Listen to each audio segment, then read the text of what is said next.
कि भगवान गणेश जी का जो स्वरूप है, शिव महापुराण कह रही है जो गणेश जी का स्वरूप है, वो स्वरूप किस ओर होना चाहिए। बहुत ध्यान से सुनिएगा महाराज, कथा न छूटे आप। घर के दरवाजे पर अगर हम गणेश जी की मूर्ति, गणेश जी का फोटो, गणेश जी का टाइल्स बाहर की ओर लगा रहे हैं, तो जाते समय गणेश जी का जो पृष्ठभाग है, पीठ है, वो पीछे चाहिए। एक शिव महापुराण में आपको पहले एक प्रसंग सुनाया है, सभी लोगों को ज्ञात होगा कि भगवान के सम्मुख में धर्म है और भगवान के पीछे अधर्म का निवास। महाराज, ये दुनिया के लोग जो भगवान की परिक्रमा करते हैं ना, जितने भी लोग भगवान का परिक्रमा करने जाते हैं, मंदिर जाते हैं, परिक्रमा करते हैं, ये लोग मंदिर में जाकर जब पीछे प्रणाम करते हैं तो कभी मौका मिले तो एक बार इनसे पूछना जरूर कि भैया आपने कोई शास्त्र, आपने कोई पुराण कभी पढ़ा है, आपने शास्त्र पुराण का स्मरण किया है? हमारा कोई शास्त्र, कोई पुराण, कोई वेद यह वर्णन नहीं करता कि मंदिर के पीछे हम प्रणाम करें, हम मंदिर के पीछे नमन करें, हमारा शास्त्र वेद वर्णन नहीं करता। और देखे तो लक्ष्मी ने कहा, प्रभु जब गणेश जी के सम्मुख में रिद्धि सिद्धि, श्री, तुष्टि, पुष्टि, शुभ लाभ, सारे धन देने वाले, संपदा देने वाले जब गणेश जी के अग्रण्य रहेंगे तो पीछे बिठाने में क्या दिक्कत है, आप पर दे दो। भगवान विष्णु ने तथास्तु कह दिया। ए दरिद्रता दुख, तुम्हें वर देता हूं कि तुम गणेश जी के पृष्ठभाग में विराजमान होगे। इसलिए निवेदन है, मंदिर में नहीं, घर के अंदर, घर में जहां सबसे आगे फ्रंट में गणेश जी की टाइल्स, गणेश जी की मूर्ति, गणेश जी का फोटो प्रथम भाग में बिल्कुल बाहर फ्रंट में घर के दरवाजे के नहीं लगाने। क्यों?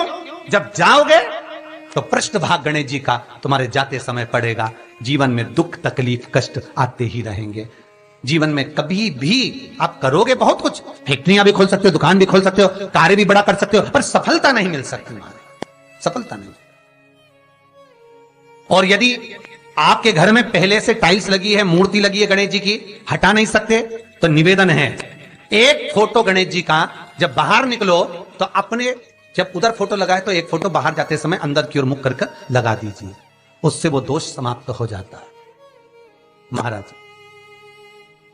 वो दोष समाप्त। गणेश जी अगर लेकर आ रहे हैं तो बैठी हुई मूर्ति लेकर आए, और गणेश जी लाए, मना नहीं है। गणेश जी जब लेकर आए तो घर में बिठाने के लिए ला रहे हैं तो राइट सूंड का गणेश लेकर आए, सीधी हाथ का। आपका सीधा हाथ देख लेना, उसी के हिसाब से गणेश जी को अपनी ओर रखकर, या गणेश जी का सीधा हस्त कमल देख लेना। आपका तो उल्टा मान्य होगा जब आप देखेंगे तो गणेश जी का जो सीधा हस्त कमल हो, उस साइड अगर गणेश जी की सूंड है तो वो सूंड का गणेश घर के अंदर विराजमान हो। उल्टी सूंड का गणेश, लेफ्ट सूंड का गणेश, ये गणेश व्यापार, व्यवसाय, फैक्ट्री, दुकान, बिजनेस, ऑफिस जगह पर विराजमान हो। बहुत ध्यान देना, उल्टी सूंड के गणेश बहुत कम बनते हैं। क्यों कम बनते हैं? इसका शास्त्रीय प्रमाण है। कभी किसी मूर्तिकार के पास जाना और मूर्तिकार के पास जाकर पूछना, भैया तुम उल्टी सूंड का गणेश क्यों नहीं बनाते? जितने भी बनते सीधी सूंड के बनते। कभी पूछना उससे, वो बताएगा कि उल्टी सूंड के अगर गणेश जी बनाए, 50 गणेश जी अगर उल्टी सूंड के बनाए हैं तो उसमें से कम 30 गणेश जी अपने आप टूट जाते हैं या बिगड़ जाते हैं। ये शास्त्रीय है। उल्टी सूंड का गणेश बहुत कम पक पाता है या मिट्टी का बन पाता। और यदि आपने अपने हाथों से भी उल्टी सूंड का गणेश मिट्टी का बनाया तो 10 दिन पूजन करोगे, 10 दिन के अंदर वो मूर्ति, वो सूंड, वो गणेश जी चटक जाएगा। उल्टी सूंड का गणेश टिकता ही नहीं है, वो बीच में से खंडित हो ही जाए।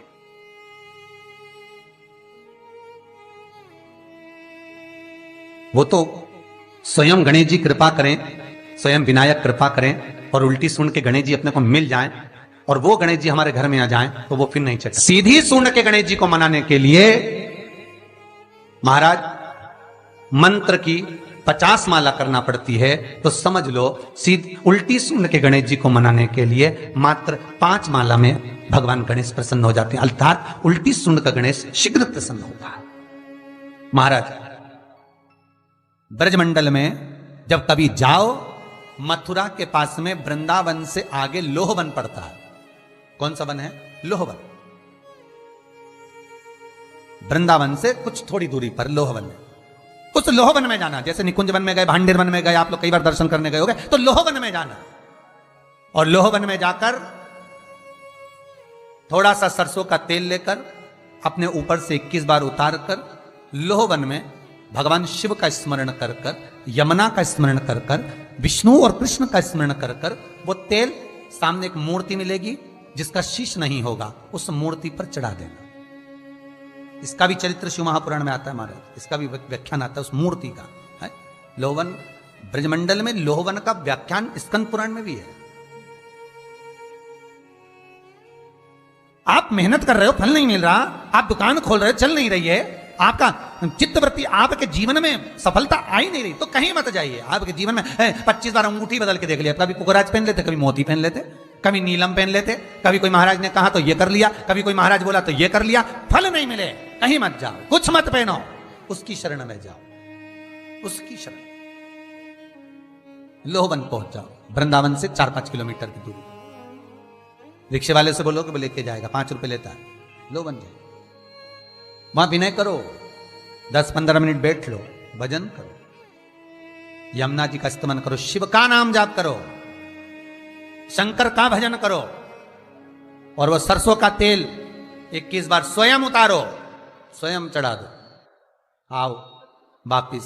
उसके बाद तुम किसी कार्य को करोगे तो सफलता जल्दी मिलेगी, काम अटकेंगे नहीं, काम सफल।